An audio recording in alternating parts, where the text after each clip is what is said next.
Oh, Kim, tell us what makes you the right person to serve on the Board of Finance? That's a great question. Um, well, my background obviously makes me very well qualified. There have been many former CPAs on there. We're losing two right now. Sandy and Stuart were both CPAs. As you know, Board of Finance has audit responsibilities, financial responsibilities, budget responsibilities, and my work on the Board of Selectmen has shown that's my strength, I believe. I think I've done a really good job with those areas while on the Board of Selectmen. And, it's really important work that I hope to be able to continue to do for the town. From your vantage point on the Board of Selectmen, what's your take on Wilton's financial state right now? I would love to be able to tell you that. We've been trying to get that information. Obviously, we're at a difficult point, trying to hire CFO, just hiring a new controller. We have a lot of new people in the finance department. We have not received any monthly reports this year, even though we've attempted to do that. From what we hear, I think things are moving along well. The department heads manage their own budgets, and from what we see coming to the Board of Selectmen, they do a really good job of that. So the different departments, I think, are handling their own budgets at this point, but overall, we don't know. I really would love to be able to tell you that, and I believe we will be getting that information soon. We have the part-time CFO. We tried actually last night to get an idea of how many hours he's spending. We know he spends a whole day. Tony has told us he is available by phone. We're not really sure what he's doing, or my fellow selectman, Rich McCarty, has asked for information too. So again, like I said, I think in the next, by our next meeting, we should, we've asked now twice for some, to get some concrete reports. And I'm hoping that we'll be able to do that. I'm not sure about if you're asking about like just current day or like fiscal 25 is also something that I've been hoping to get my hands on. And I'm hoping I can do that before I leave. And if not, hopefully I'm in a new role at the Board of Finance. Well, that brings up the question about, you have been a loud voice on the Board of Selectmen. If you're on the Board of Finance, does that free you up in some way to be an even, bigger watchdog on what's happening in town hall and the finance department? It will certainly take a roadblock out of the way. I won't have to ask for information through the first selectman. I will be able to ask Matt Ramonde to go directly to town hall, and I believe, from what I've seen and what I know, the charter provides for that direct access to information. It cannot be ignored. As you've seen over the last year, I've asked for things, many times. I have eventually managed to get them for the most part, but with the Board of Finance, they can't be delayed or denied. So I think the key is going to be to get the employees in place, and then we're really hoping that we can, start us off with a really good financial reporting plan, so that moving forward, we'll be able to have good access to numbers at all times. Looking at the current Board of Finance, have they been effective in your opinion, or should they, or can they be more effective in playing that watchdog role? I think they can absolutely be more effective. The last 2 years have been frustrating. I think there have been other distractions, like the audit, the material weakness, let's say, right? That's been a distraction for them from, say, maybe asking for more reporting. And, they may not see things. I'm really in the weeds kind of an accountant. I think Sandy took on the audit, the review and the process review stuff as the Board of Finance member. And I would, after having conversations with her, I think if that hadn't happened earlier in the year, that she would have been pushing like me for more, like say, monthly reporting. Because I think it's all necessary And so I'm looking forward to hopefully, being able to continue that work. And then obviously push for more financial reporting. So you were hoping, I'm sure, to be a representative from the Board of Selectmen, to be on that process review committee, and we're kept off of it. Sandy's not going to be on the Board of Finance next year. Does that mean that you are going to want to then be on that committee? Yeah, yes, absolutely. And how do you think that's going to play, given that, the first selectman kept you off of it and she's going to be on it? We've been able to get stuff done, right? We've been able to get stuff done, and I think we can. So I'm not going to worry about that. There's a lot of things that can happen in between, but I think again, with the right, the right finance department and a new town administrator with finance background, I think we'll be able to just move forward in a much more professional way and constructive way once we get all the pieces in place. How important a role would you say do these issues, there's all the different issues, when you look at the towns, we talk about the Moody's rating, and we talk about, the financial state of Wilton. How important are those issues in relation to that picture coming from a Board of Finance perspective? I'm not really sure what you mean. Like, well, I guess, is there, should the Board of Finance at large be greatly concerned about the state of Wilton finances, or are Wilton finances actually in good shape? And the way that they're going to be perceived from the outside, like, how will this impact the Moody's rating, for instance? That right. Yeah. Okay. So from that, let me answer how I was going to say before you said Moody's. Like, we have amazing tax collection, right? And that's most of our revenue. So we have the revenue. I think, without having it in front of me, I'm going to make the assumption that, our policies are still in place when it comes to expending funds, for the most part. And so based on that, we should be in a good situation. With the Moody's, I've read the Moody's report. It highlights our good tax collection rates. We are a wealthy town that pays our taxes. We have ASML, which is growing. They're, an international company.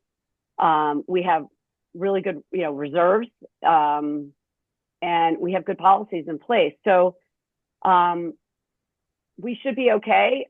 Interestingly enough, that did come up recently, and I don't have it in front of me, but, Moody's takes into account a lot of things, and we don't have leadership in our finance department. And so we need to get that in place as soon as we can. And they have to be the right person, right? So we're not rushing. Obviously, we're still interviewing, and we're going to ensure that the person that we hire has the skills that we need to make sure that, we can prove to Moody's that we are doing the right things and putting everything kind of back on track so that, there's proper transparency and reporting. And could this be a hiccup? I hope it's a hiccup. Got it. You mentioned tax revenue. As a Board of Finance member, how do you see this idea of doing the tax sale that's been discussed? It kind of came at us. I didn't know that was even something we had considered. And it was shocking that we had so many outstanding people that hadn't paid. I shouldn't say that many. It's not really that many, but, it does seem like a significant, percentage-wise, it's not significant. But when you think about your own outstanding tax debts, it seems like some people owed significant amount of money, and they do. The tax sale makes sense. I don't have a problem with it. I did worry because it's Josh's firm. So I would have hoped that maybe he would have had advance notice. He wasn't at the meeting to even comment on it, which I didn't. I worried a little bit about. You always want to make sure that you have all your conflicts of interest kind of tied up before they become public. My understanding is we have policies in place, and we should have started potential foreclosures on some of those properties that had been outstanding for more than a few years. And I never really got the answer. I will say those answers are still outstanding to find out what that we are going to do. But it does make sense. No one should be able to not pay their taxes without say a good reason or filing, without the town trying to at least attempt to collect it. So I keep hearing this, still waiting for answers. I've been asking, we were surprised by that. So if you're on the Board of Finance, what can you do to, number one, strengthen those internal financial controls at Town Hall to help prevent those mistakes like unauthorized tax credits or getting the information reported, so that that conflict of interest chain of events that has to happen can happen in an appropriate way that doesn't put the town in any kind of liability. What kind of part can you play? And what do you think the Board of Finance needs to do, as we're looking at whether it's material weakness or segregation of duties and all of those things? The first thing I would do, and what I am doing before, even the possibility of being on the Board of Finance is, I'm going to do my own little exit package, let's say, of all the different things that have come up, and I will leave that behind me because, Rich is new and we may potentially, we'll have 2 new members. So, and then, a new town administrator, new CFO, and there's a lot of new people that don't have historical knowledge of what's happened, what needs to happen. From the Board of Finance's perspective, I mean, if it's me, I know the issues that we've struggled with. I have no problem going back to Board of Selectmen meetings and speaking as a public member. Obviously the Board of Finance doesn't have the same oversight as the Board of, like there are boundaries which the Board of Finance can't cross, but it doesn't stop me as a private citizen or former selectman. So I will make sure that anything that I see is, I notify Town Hall. The best thing that I've been able to do is to use the opportunities I have at the board meetings to just keep saying the same. I just keep saying it. I'm a really good list maker, and I just keep asking. And I would assume Matt Raimondi, if reelected, will be the chair. And so, I will work with him to make sure that whatever we can do as a Board of Finance, we do. We use the authority that's been permitted to us to follow up on a lot of those things. You mentioned about finding a town administrator with a strong financial background. We're hopefully soon hiring a new CFO. That's a high paid position. You've got a first select person, that's a high paid position. And now a town administrator, also a high paid position. Do we really need to do that? Have this town administrator person there? And may I just interrupt too and add, last night I heard the first selectman say that the new controller is also doing some of the duties of a CFO.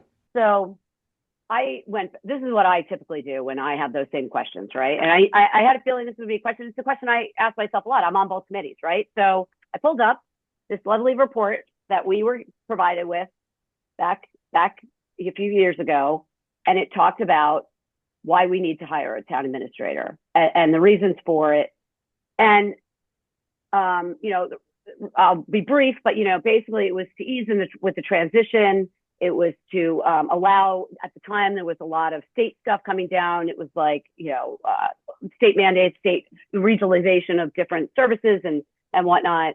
And the goal would be that the town administrator would, and it also would open up the possibility of a new first select person who did not have the skills that we had seen in the past. We wouldn't have needed a person who, had the skills like Lynn or previous people.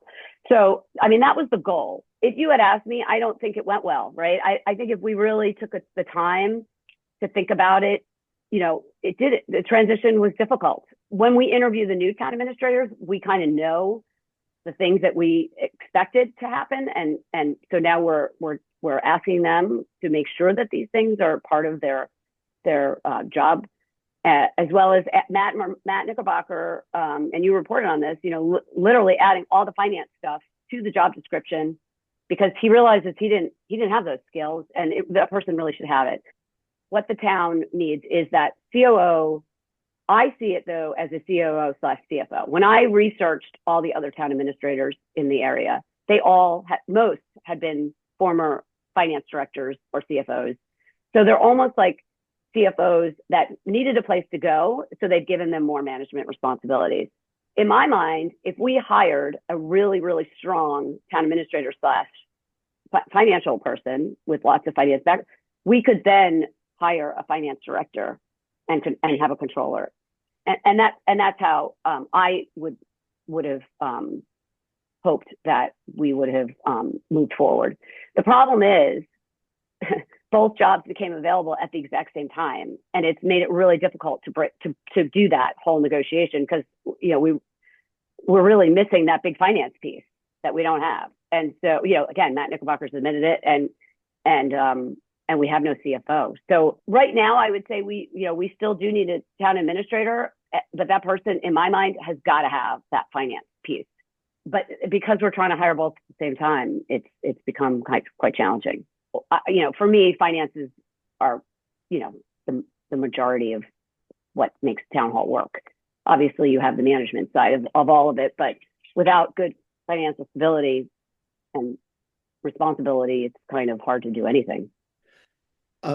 I was going to ask, change a little bit. So we know all about the $150 million renovation municipal buildings. Has been talked about. Yep. I've actually been surprised to hear a couple people of late talking about, well, it's probably not going to be that much. It's not that big a deal. That's an overreaction. We can afford as a town to spend more money on some other amenities and just this kind of idea. What's your take on that? I mean, is that all an overreaction, or is this a town that really needs to kind of tighten its purse strings? Well, I would probably be on the side of always being a little more fiscally prudent. So, but if we need to do projects, I'm also one of those people that likes to keep ahead of I like maintenance rather than massive repair bills, right? So I think with this whole capital planning, we've gotten off track, right? I was part of the Board of Selectmen when we authorized that review to be done because we wanted to know what we were dealing with and we wanted to be able to plan it out. And so, one of the things I hope to do on the Board of Finance is do a 10-year actually fulfill that 10-year planning, capital planning work. What is the number? I don't really know. I mean, when I've gone through those reports, there's a lot of things on there that, Superintendent Smith will tell you don't need to be on there. We are now talking about selling buildings and things like that. Probably that's premature. We probably should be doing more work on the actual costs at this point. I would anyway like to see that because I think it's really important for us to have a plan. I was not on the capital planning last year. I know that a few of the meetings that I had read about, some of the members were told, don't worry about the money part or something like that. Like, let's think about what needs to get done rather than how to spread out the costs over a certain amount of time. The capital planning for me, financial planning is the key for a strong town. And I would like to see us spend more time with the dollars, planning out our bonding. I think people expect us to be responsible and not have large jumps in one year versus the next. And so the only way you can assure people is to plan ahead. So at this point, I think we have to get back to looking at the reports, figuring out which school needs to be prioritized. I think we started to do that, or I started to see that last year. And then for some reason, we've gotten off track this year. In a similar vein, you have talked quite a lot about the police headquarters project and financial oversight of that project. That Middlebrook and some of the renovations delays or overruns or change orders and needing to come back and ask for additional funds.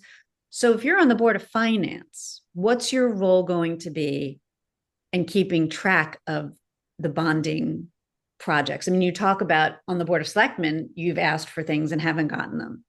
Are you going to be able to have a stricter eye, or are you going to be able to do more if you're on the Board of Finance? That's my goal. So yes, we will have to do that and then follow up as a Board of Finance instead of maybe as a Board of Selectmen.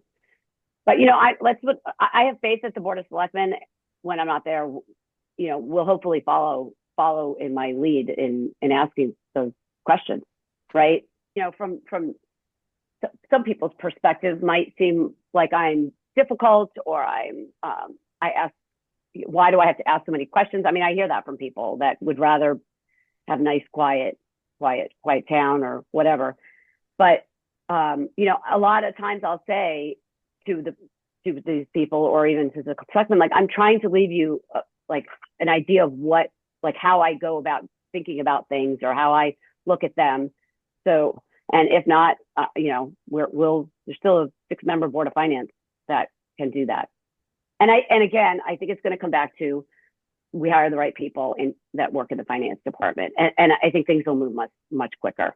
They were understaffed for a very long time. So having seen the budgeting experience last year from your vantage point on the Board of Selectmen and knowing what the staffing in the finance department was like, do you foresee that that this year's budgeting process is going to be easier, going to be helped? What needs to happen, especially on the town side? Well, so the Board of Ed, I'm sure they do a really good job, right? It's a little easier for them because they just really have expenses for the most part. So, and most of their expenses are salaries and benefits. So that from that perspective, that part won't be too bad. Tony claims by the end of this week we're getting some kind of forecast. So that'll be great because we never saw one ever before. So that'll be helpful. Last year I had more questions. I think it was commented on a lot. I think I had 300 questions. And again, like when I started to feel like it kept being mentioned and it was almost became a criticism, I said, I'm leaving you an idea of what questions, split them up. And you asked those same questions. It didn't all need to come from me, but these are, again, I have the background, so I have the questions. And just to be clear, like I had a lot of questions for Lynn too, but she just answered them. She just would answer them, and I didn't have to. It never became a big deal. I felt like it did this year. Obviously, this year I just had to roll up my sleeves and do it, a lot of it myself. And that's fine. I was happy to do it. And, I think it all worked out great. Town supported it. We didn't get it, we really didn't have a lot of pushback. And so it's worth it. Certainly by January, we'll have to have a finance department up and running. Yeah, we'll have a staff department and we'll get it done. It'll get done. Whether or not, they hire a consultant or whatnot. They could bring in an outside person to do it, but it'll get done. And then then it passes to the Board of Finance, and we have line item adjustment capabilities. And if that's what has to happen, that'll be what I'll just do it from that perspective. So, hopefully we won't have to go there. It's not exactly on the heading to Board of Finance kind of question, but I just am curious, like if you were going to leave a letter to the next person to take your select person seat, little succinct, what message, what would you say to them? What would you want them to be doing or what, thinking about? Well, again, I have a little list of things that I haven't been able to get done that I would like to get done. And they're not getting done. A bunch of them are not getting done really because there's no one to answer those questions right now, right? I can't ask for someone to analyze an account because there's just nobody there to do it. So, but that can happen, right? It can happen. We can make adjustments after. I don't have any concerns about that. But, you've mentioned a few of them already, right? Like someone's got to keep an eye on the police station. I will say, spectacular job now that we're getting. The updates are thorough and accurate, and I think they're spot on. They're exactly what I would hope for. And so the police station, the senior tax credit, what else is there? Monthly reporting. I would like them to do more analysis of how we're doing budget to actual on a more regular basis, because they're the ones approving different contracts and such. And so they're going to be the ones to know the day-to-day. I keep a notebook of things that as they come up again, so I don't forget, and I'll probably just go through that and kind of write down some things.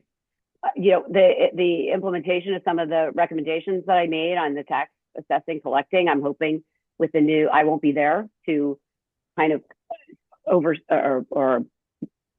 suggest that those get, or some of those get implemented, or at least discussed, and reasons why they can't be implemented, or if they choose not to implement them. So that'll be on the list. And now looking forward, if you're on the Board of Finance, there's going to be the discussion about guidance, and when it's knowing what you know on the Board of Selectmen, what would you suggest that the Board of Finance think about as guidance for the Board of Selectmen budget? I don't have a number, if that's what if people are being, I don't have a number. I know we've talked about doing the survey earlier, so I think that'll be helpful. Some people criticize the survey. I think it's a good, it's a tool, right, to kind of figure it out. I've seen how we can bring the increase down. Could we have done more? I mean, we added things, right? We added staff. And I think the first selectman would like to add more staff. So, I have concerns about what the increase could look like in an estimate. It'll be interesting to see what comes in at the end of the week. There's a lot of unknowns with the healthcare. That tends to be quite a big number. Overtime tends to be quite a big number. I think we could do better on that. I mean, that's just my opinion of how we ended the budget last year.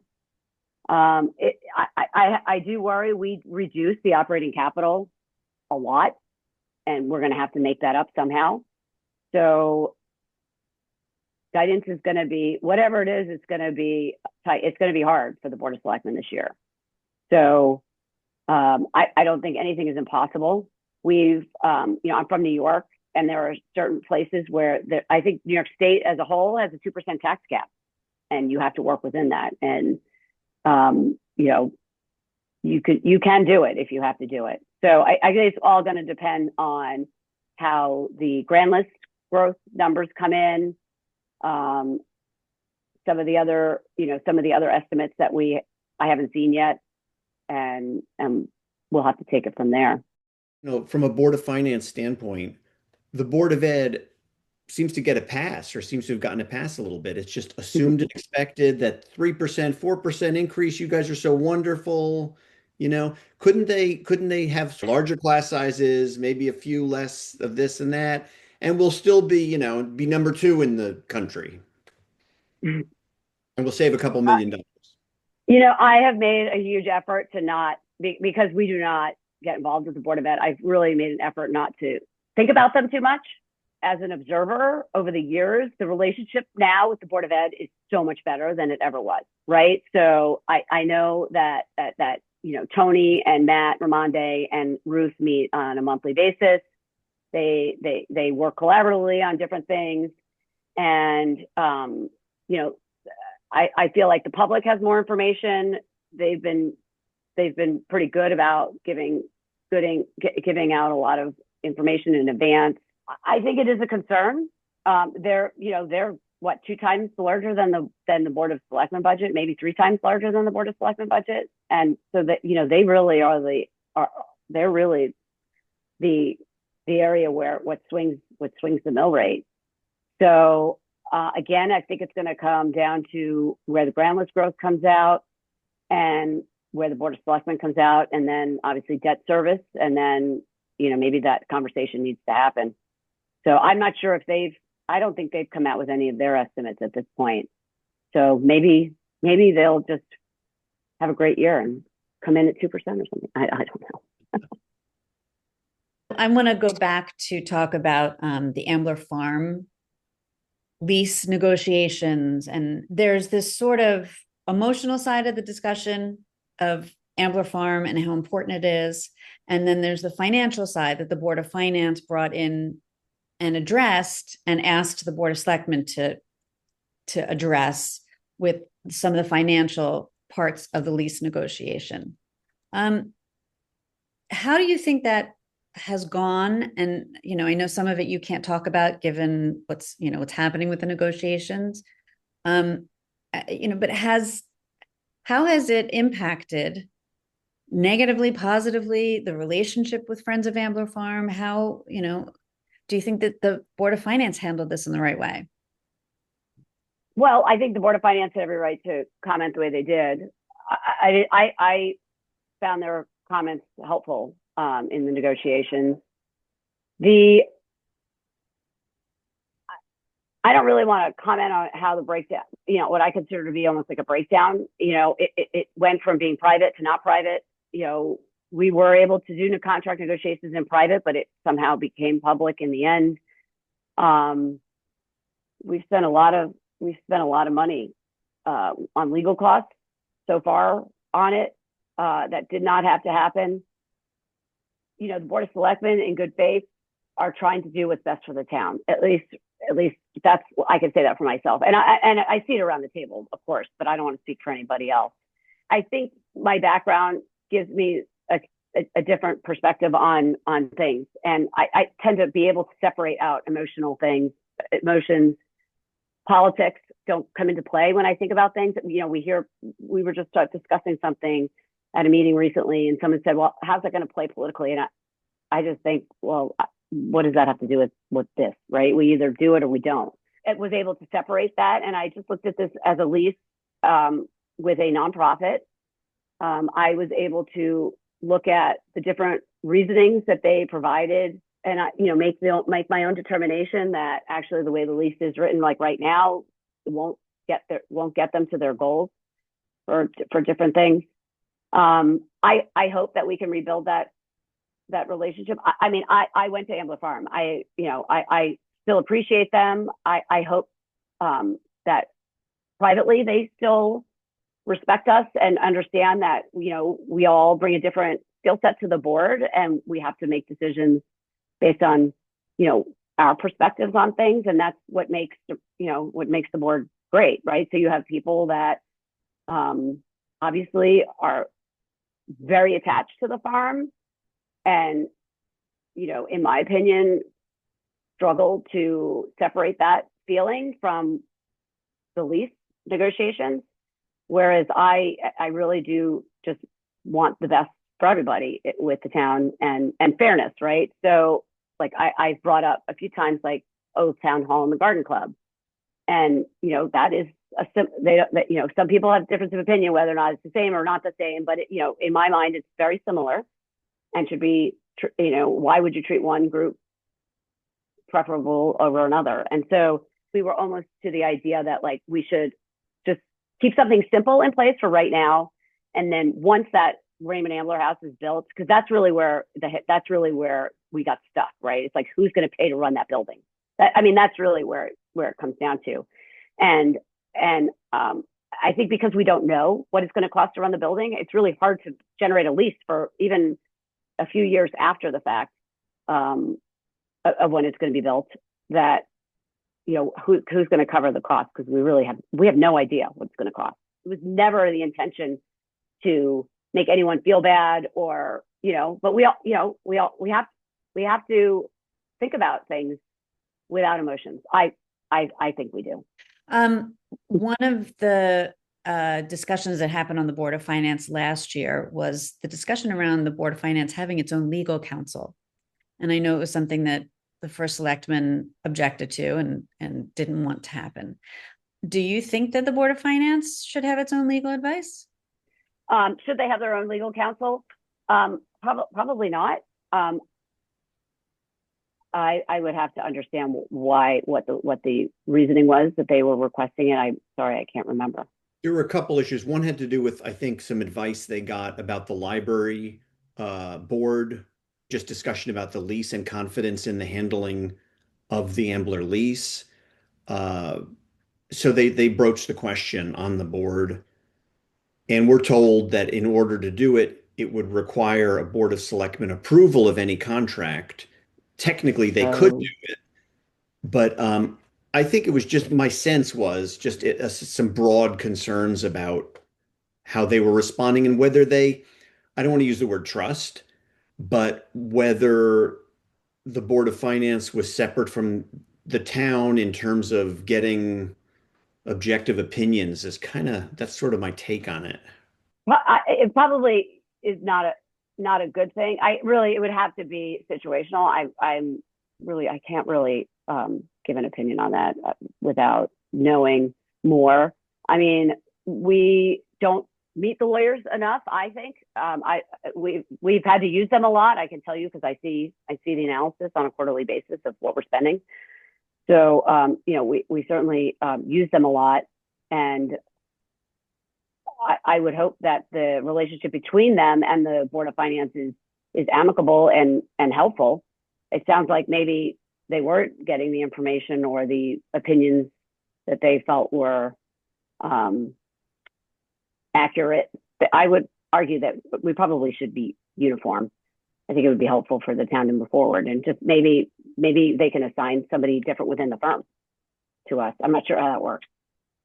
Kim, last question is, what is your 30-second elevator pitch for why you believe in the Board of Finance? Well, I have been a volunteer. I consider this a volunteer, even though it seems certainly like a lot more for my whole life. I came to the decision to leave the Board of Selectmen and decided that I wanted to still continue to serve. And I really feel like the Board of Finance is the right place for me, with my skills and everything else, and losing the 2 CPAs as they are. I have 3 goals, I guess, if I get elected. And one of them, like we've talked about already, the 10-year capital plan. I would like to see some, like a 5-year mill rate calculation. And I really want to see some really strong monthly financial reporting. And I think I'm certainly qualified, and I've proven that I am collaborative, I will say, and professional, and I am persuasive. And I think at the end of the day, we'll be able to get those done. And I really just, I think Wilton is such a great place to live, and we just want to, I want to be able to bring my skills to the table and move our town forward.